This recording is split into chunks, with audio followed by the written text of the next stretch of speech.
बिहार में एक और बड़े पुल के धराशायी होने की खबर सामने आ रही है। दरअसल कल अररिया में एक बार फिर एक पुल गिर गया। अच्छा बात है, पुल तो गिरते रहता है, बिहार के लिए कोई नई बात नहीं है। लेकिन एक बात आपको पता चलना चाहिए कि यह पुल गिरने की घटना बिहार में 2022 के बाद कितनी बार हुआ है। और अच्छा बात क्या पता है, उद्घाटन के पहले गिर जाता, उद्घाटन के समय गिरे तब मजा आ जाए। बोला जाता है पुल गिरने की घटना इसलिए भी हो रहा है क्योंकि इसमें घटिया मटेरियल, कंस्ट्रक्शन डिजाइन में फॉल्ट, और सबसे बड़ी बात है कि सीमेंट कंक्रीट का जो एक कॉम्बिनेशन होता है वो कॉम्बिनेशन को फुलफिल नहीं किया जा रहा है। अररिया की इस पुल को, जिसको लोग वीडियो तो अररिया के खेल भी रहे हैं, हल्ला भी कर रहे हैं, एंजॉय भी कर रहे उद्घाटन हैं, से पहले ही नदी में पता है कोई नई बात नहीं है। बिहार में ये घटनाएं आम हो चुकी हैं। सुशासन बाबू जिस नाम के लिए जाने जाते थे वो सुशासन बिहार में बचा नहीं है। गठबंधन की सरकार में मजबूरियां कई सारी होती हैं, लेकिन मजबूरी तब दिखने लगता है जब आपके हाथ में कुछ ना हो। एक और अच्छा बात है कि ये पुल तब गिरा जब कोई इस पर बैठा हुआ नहीं था, सोया हुआ नहीं था, लेटा हुआ नहीं था, आ नहीं जा रहा था, जा नहीं रहा। अगर उस समय होता हादसा तब भी दोषारोपण या तो इंजीनियर पर होता, या कंस्ट्रक्शन करने वाली कंपनी पर होता, या ऐसे ही लोगों पर होता। लेकिन मूल बात यह है कि 12 करोड़ या 200 करोड़ या 500 करोड़ का जब पुल बनता है तो क्या पुल का पूरा रकम इनको मिल पाता है या नहीं मिल पाता है, इसका कभी शोध नहीं होता है। मूवी कई बन चुका है लेकिन अभी तक शोध नहीं हुआ है। बड़ी बात यह है कि जब टेंडर पास होता है, टेंडर पास होने के बाद बोला जाता है, ऐसा सभी लोग बोलते हैं, मूवी बन चुका है कई सारा, आप अक्षय कुमार का मूवी देख सकते हैं। मंत्री से लेकर, पहला मंत्री से लेकर, सचिव से लेकर, सांसद से लेकर, एमएलए से लेकर, उस डीएम से लेकर वहां का बोला जाता है। वहां का एक सरकारी कर्मचारी जो टेंडर में उसका भूमिका होता है, सारे लोग का परसेंटेज बंधा होता है। और ये कितना परसेंटेज होता है, नहीं परसेंटेज होता है, ये शोध का विषय है, इस पर मैं बात नहीं करूंगा।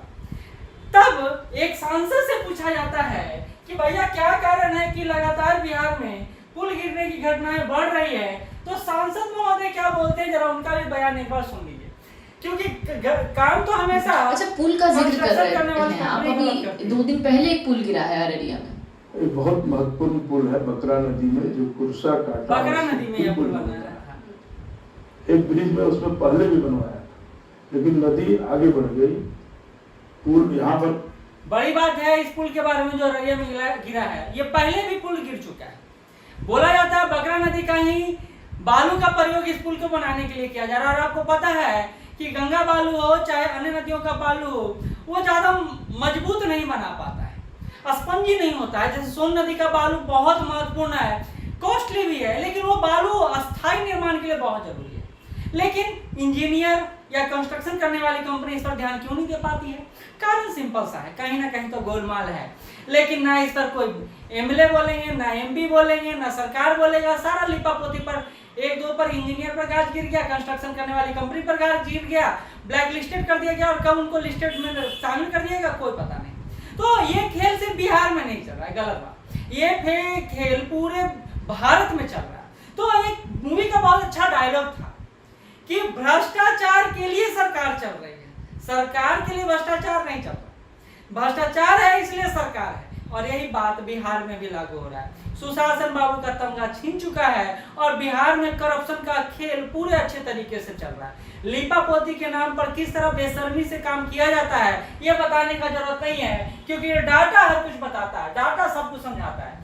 कब गिरा है पुल? तो बिहार का अररिया पुल गिर गया, अभी 2 दिन पहले ही घटना है। सुल्तानगंज का पुल गिर गया 4 जून 2023 को। सारण जिला में एक पुल था, वो भी गिर गया 19 मार्च 2023 को। दरभंगा बेटा में पुल बन रहा था, वो भी 19 फरवरी 2023 को गिर गया। पूर्णिया कटिहार का पुल गिर गया, नालंदा का पुल गिर गया, सहरसा का पुल गिर गया, फतुहा का पुल गिर गया। 9 पुल तो गिर गए।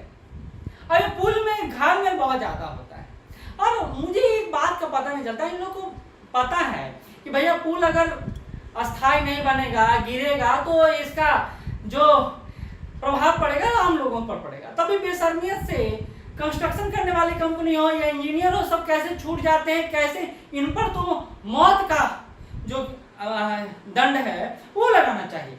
यानी जो आईपीसी या सीआरपीसी की धारा होती है, जो मौत के लिए दिया जाता है, उस तरह की धारा इन सभी पर लगानी जानी चाहिए, तब रियल खेल पता चलेगा। लेकिन ना सरकार इसमें इंटरेस्टेड है, ना प्रशासन इसमें इंटरेस्टेड है, ना आम आदमी को मतलब है, क्योंकि वो तो दुख में ऐसे भी जी रहा है, ऐसे भी जिएगा। थोड़ा सा पुल गिर गया तो मस्ती करने का मौका मिल गया तो कौन छोड़ेगा। आप इस पर क्या विचार रखते हैं? बिहार की पॉलिटिक्स क्या अब नेगेटिव पॉलिटिक्स की तरफ बढ़ रहा है? क्या विकास की अवधारणा झूठी रह गई है? क्योंकि मुझे याद है 2004 के पहले बिहार का रोड कैसा था, बिजली पानी कैसा था। तो मैं तो मानता हूं कि बिहार में रोड बना है, बिजली की पहुंच हुई है, लेकिन जो कमियां हैं उसको ना बताया जाए, ये भी सही नहीं है। तो as a teacher, as a mentor, as a citizen of India और बिहार भी, क्योंकि बिहार राज्य का मैं निवासी हूँ और भारत की नागरिकता रखता हूँ, दोनों ही स्तर पर मुझे सवाल उठाने का हक तो है, आपको भी है इस पर अपना राय रखने का हक। धन्यवाद।